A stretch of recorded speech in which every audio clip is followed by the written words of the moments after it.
Hello everyone, welcome to this video. Today we will be analyzing the newspaper of the Hindu and the Indian Express of 5th of November. So let us start with our discussion. So the first article is about Indian satellites laden with features. So in this article they are telling they are telling that this GSAT 7R satellite, it is India's heaviest naval communication satellite. But in this article they are telling that why are Indian communication satellite, why are they so heavy? So we'll come to this later. First let us see what is this GSAT 7R satellite. So it is this satellite is especially for Indian Navy, and it is India's heaviest naval communication satellite. So it is communication satellite, it is heaviest, and it is for Indian Navy. So it was developed by ISRO, and its weight is 4410 kilograms, and it is heaviest communication satellite. Remember that it is a communication satellite. So it is also called as CMS 03. It was launched at GTO, and it this satellite is placed in GTO, that is GTO orbit, that is geostationary transfer orbit, geostationary transfer orbit. So let us see, then later it will be moved into its final geostationary orbit using onboard propulsion system. Remember, it is launched at GTO, heaviest communication satellite, and the launch vehicle used is LVM-3M5, and this mission is for 15 years. And significance of this satellite is that it is fully indigenously developed, and LVM-3M5 strengthens India's strategic autonomy. So remember this. Now going back to the article, see, in this article they are telling that Indian satellites are very heavy because the reasons are it needs wide coverage, high power, long service life. Then payload needs to support many channels frequencies such as C, Ku, Ka band. So it can deploy large antennas, high power amplifier, and getting to GTO adds more mass in propellant. So these are all reasons. So now let us go to the other article. So first let us see this article about orb weaver. It is a type of spider. So in this article they are telling that this orb weaver spider, its main characteristic is that it adds decoration to their web. Like this is spider, and you can see these are its web. So in this web they'll add it will decorate itself. So remember that this feature of this spider is of that of interior decorator. So if you remember, in previous videos uh, we have done a mechanism of one organism where where that organism forms a nest around itself so that a foreign pathogen cannot go inside it. So this whole feature was called as architectural immunity, and this feature was of ant. So your defense mechanism was of ant. So similarly you can remember that this feature of this interior decorator is of spider. But you have to remember that here in this architectural immunity of ant, it is a defense mechanism, and but your spider, it does this mysterious decoration to better locate their prey के लिए काम करता है. But where you see in ant के in that ant article, it was for its own it was for protecting its own thing from external fungal pathogen. But here it is to prey को locate करने के लिए रहता है. So it will decorate their webs to help trap dinner. So now let us read this. Its characteristic is add decorations to their web. Typically spun from silk is used, but uses bit of insect cadavers or shed exoskeleton. And this it has this stabili mantia, and that is spider's big noticeable feature. So remember this spider as interior decorator. And in this article they are telling that Now let us go to other article, which is of a movie, that is Haq is getting released, and this movie is inspired by Shah Bano case. So here they have given the background of this case and what it was about. So beginning with, there was a 62-year Muslim woman plea. She wanted in 1978, she got divorced from her husband, and he paid her small maintenance and then stopped. So she filed a petition in court under section 125 of CRPC 1973. So let us see what is this case. So in this Shah Bano case, pre-1986, maintenance under section 125 CRPC. So it provides maintenance to wife, children, parents who are not able to maintain themselves, and it applies to all religion, not specific to one religion. It is for all religion. But as you can see, there was then later one act was developed, that is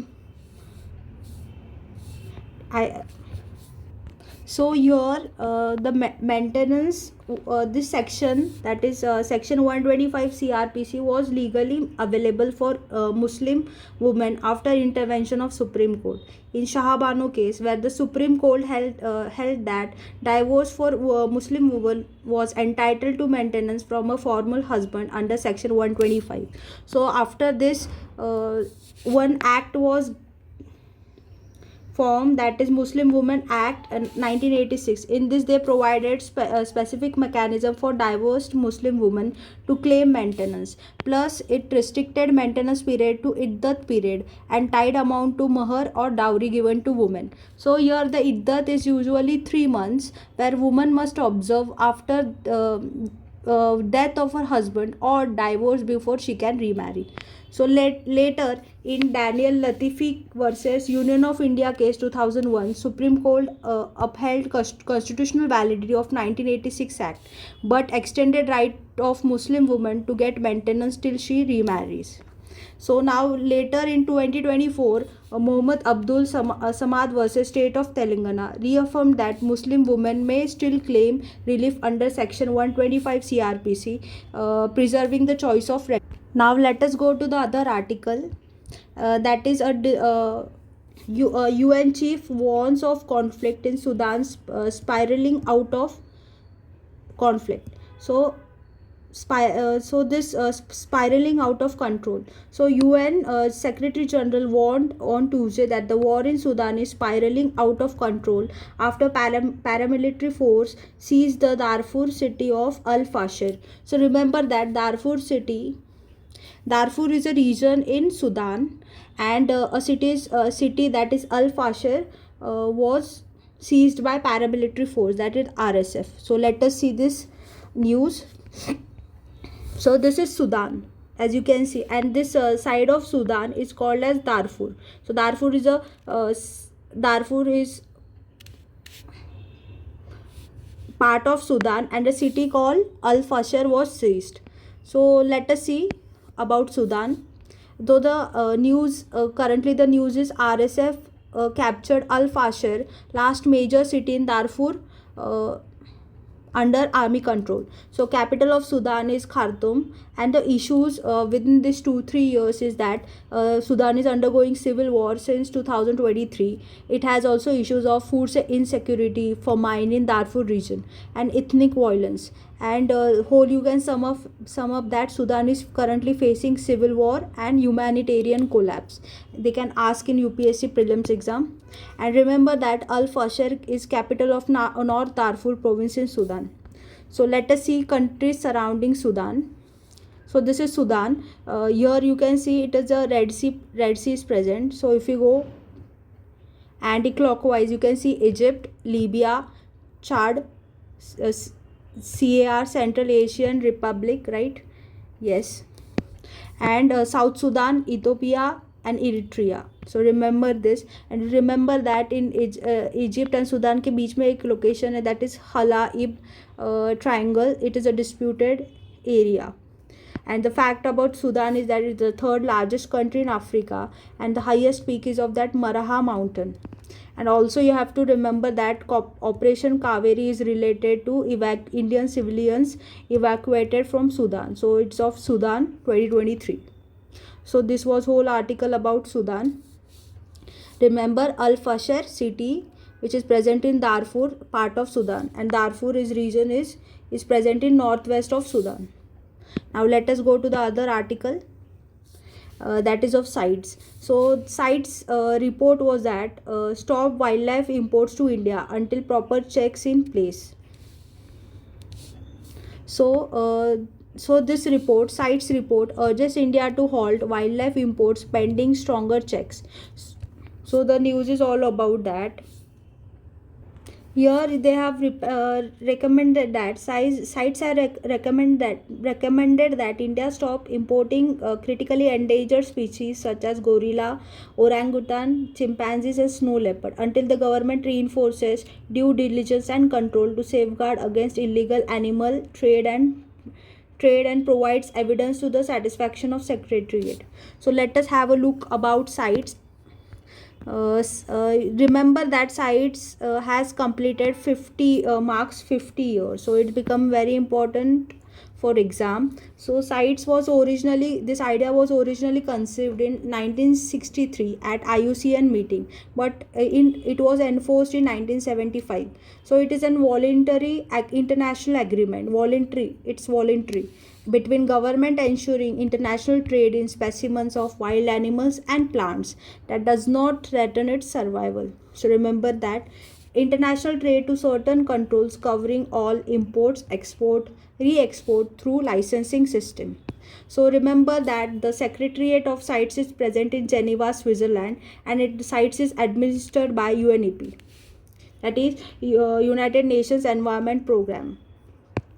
And IUCN provides scientific and technical services to CITES. So its secretariat is at Geneva, it's administered by UNEP, and scientific and technical services is provided by IUCN.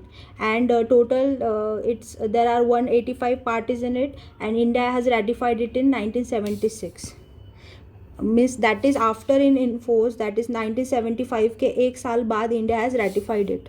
So, and also remember that CITES trade database is given by UNEP WCMC, that is World Conservation Monitoring Center. So in this CITES there are 3 appendices, that is first, second, third. First may it is like species threatened with extinction. Species threatened with extinction and trade is only allowed in exceptional circumstances.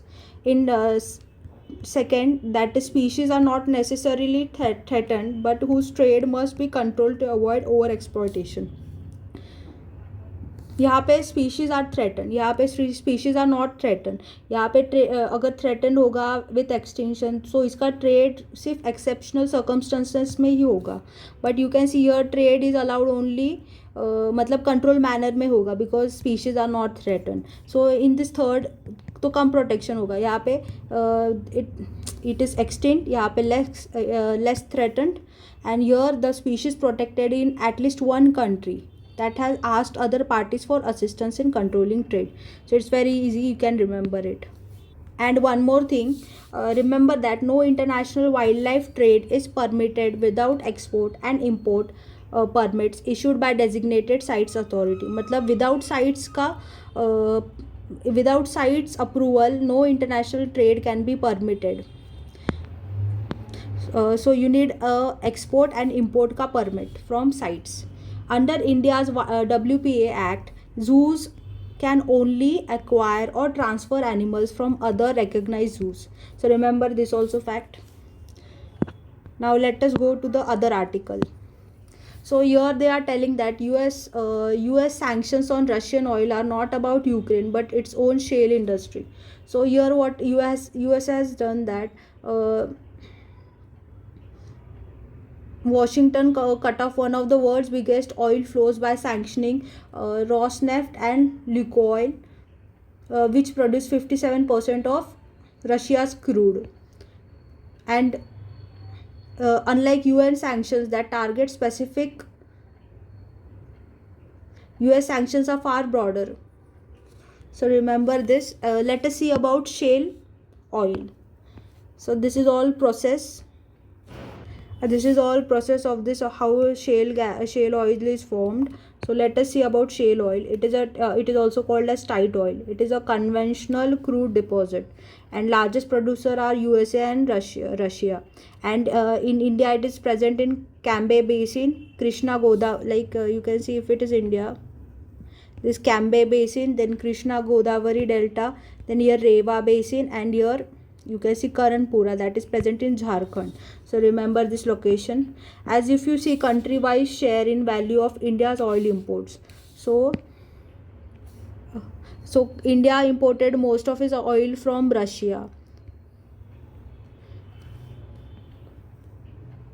So this, to sum up this article, they are telling that most Indian refiners have begun cutting Russian crude purchases due to fearing US sanctions. So India could resist US tariff, but it is harder due to two reasons. That is, India's refineries, banks, all work on American software.